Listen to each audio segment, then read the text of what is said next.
साथ संगत जी, प्यार से कहिए धन निरंकार जी। आज का टॉपिक परिस्थितियां और प्रभु का सहारा। कैसी भी हो परिस्थिति, एक सी हो मनोस्थिति। बड़ा अहम विषय है साथ संगत जीवन जीते हुए कि हम प्रभु का नाम सिमरन लेते हैं, शुक्राना भी करते हैं। तो साथ संगत, लेकिन अनुकूल परिस्थितियों में सत्संगत पता तो तब लगता है जब जीवन की परिस्थितियां प्रतिकूल हो, अनुकूल ना हो, कठिन परिस्थितियों में चल रहे हैं, तभी सत्संगत पता लगता है। इसलिए सतगुरु बाबा हरदेव सिंह जी महाराज ने सुंदर आशीर्वाद दिया, चेतन किया, जगाया कि कैसी भी हो परिस्थिति, एक सी हो मनोस्थिति। कठिन परिस्थितियों के अंदर सत्संगत हमारा विश्वास डोलने लगता है। कोई ऐसी बीमारी या कुछ ऐसा काम जब उसमें विलंब होने लगता है तो मेरे मन की स्थिति सत्संगत हिलने लगती है।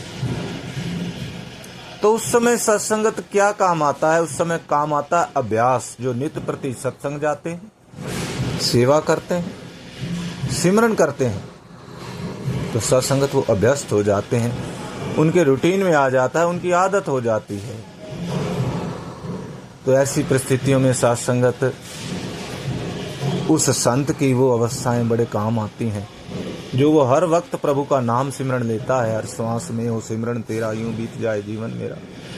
वो अभ्यस्त होता है तो उसके ऊपर ये परिस्थितियां असर नहीं डालती। सत्संगत बात शुक्राने की होती है। तो सत्संगत जब मेरी परिस्थितियां अच्छी चल रही हैं, शरीर स्वस्थ है, सब कुछ अच्छा चल रहा है, तो बड़ी आसानी से शुक्राना किया जा सकता है। गाड़ियां हैं, बंगले हैं, ठीक है, शुक्राना आसान है। लेकिन वो परिस्थिति जो भक्त सुदामा के ऊपर बनी हुई है कि 3 दिन से भोजन नहीं मिला है और तीसरे दिन जब भूख सहन नहीं हुई तो रात्रि को 2 बजे उठ करके रसोई घर में जाते हैं और वहां जाकर के देखते हैं, पता है कि इस बर्तन के अंदर कुछ नहीं है। हाथ डाला तो एक दाना निकला चावल का, उसमें से आधा दाना तोड़ा और प्रभु के आगे रखा और आधा दाना खुद ग्रहण करते हुए शुक्राना कर रहे हैं, सच्चे पातशाह तुझे मेरी कितनी फिक्र थी कि एक दाना मुझे मिल गया। कैसी सत्संगत अवस्था है ये, कैसी परिस्थिति है। जब ऐसी स्थिति परिस्थिति में भी शुक्राना निकलता है तो सत्संगत, प्रभु भी सत्संगत झुक जाते हैं ऐसे भगत की भक्ति के आगे।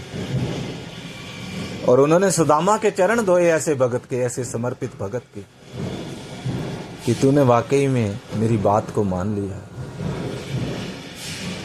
सत्संगत ऐसे भगत के चरण धोए जो समर्पित हो गए। भक्त कबीर की यही अवस्था सत्संगत। कितनी कितनी कठिन परिस्थितियां आई लेकिन वो निरंतर प्रभु का नाम लेते रहे। और फिर उसी को कबीरदास जी ने अपने दोहे के अंदर कहा कि स्वयं प्रभु परमात्मा उनके साथ, उनके पीछे। लेकिन कैसे? कबीर मन निर्मल भया जैसे गंगा निर्मल कर दिया, मल से रहित साफ कर दिया, ताकि उसके अंदर मेरे प्रभु परमात्मा का वास हो सके। ऐसी कठिन परिस्थितियों के अंदर भी धन की सत्संगत आप हम सभी जानते हैं। कोई ज्यादा धन नहीं था उनके पास, कोई ऐशो आराम नहीं थे उनके पास, कैसा गरीबी से भरा जीवन था उनके पास, लेकिन फिर भी आनंद, फिर भी मस्ती, फिर भी लीव प्रभु से जुड़ी हुई। कैसे भगत हैं। मीराबाई के पास कितना सारा धन है, कोई फिक्र उसको, प्यार है या नहीं है धन से, कुछ नहीं। प्रभु के साथ घर छोड़ करके सतगुरु की तलाश में निकली और सतगुरु से प्रभु को पा करके कहा कि ये धन है मेरे पास, पायो जी मैंने राम रतन धन पायो, ये सुख है मेरे पास। मैं इसका शुक्राना करती हूँ कि सतगुरु आपका अब शुक्राना है कि आपने मुझे प्रभु से मिलवा दिया। प्रभु भगत ने जब भी मांगा प्रभु को हर बार है। ये अवस्था है सत्संगत प्रभु की। तो मैं ऐसा संगत अपना भी आकलन करूं कि जीवन में जब कठिन परिस्थितियां आती हैं तो मेरा ध्यान कैसा होता है। क्या उस समय मैं अपने सिमरन को और भी ज़्यादा बढ़ा देता हूं या परेशान होकर के कम कर देता हूं। सबके साथ हैं सुख और दुख। ये नहीं कि संत जो बन गए, महात्मा बन गए, उनके जीवन में भी आती हैं, लेकिन साथ संगत उनका असर अपने ऊपर नहीं होने देते। उनकी भक्ति बड़ी गहन होती है, वो निरंतर प्रभु के ध्यान में रहते हैं और फिर वो परिस्थितियां हार जाती हैं उनके आगे। वो कहते हैं ना कि परिस्थितियों से कहो मेरा सतगुरु मेरे साथ है। तो साथ संगत यही बातें ध्यान रखनी है। तो जो कठिन परिस्थितियों में भी हम सत्संग नित्य प्रति पहले की तरह बल्कि उससे भी ज़्यादा ध्यान से जाएं, सत्संग भी करते रहें और सिमरन भी उससे भी ज़्यादा, कि प्रभु का सहारा ना छोड़ें, ये हाथ ना छूटे। और यदि ऐसी परिस्थितियों में कहीं घबरा करके, कहीं कुछ ऐसा करके हमने हाथ छोड़ दिया तो हम और ज़्यादा मुश्किल में पड़ जाएंगे।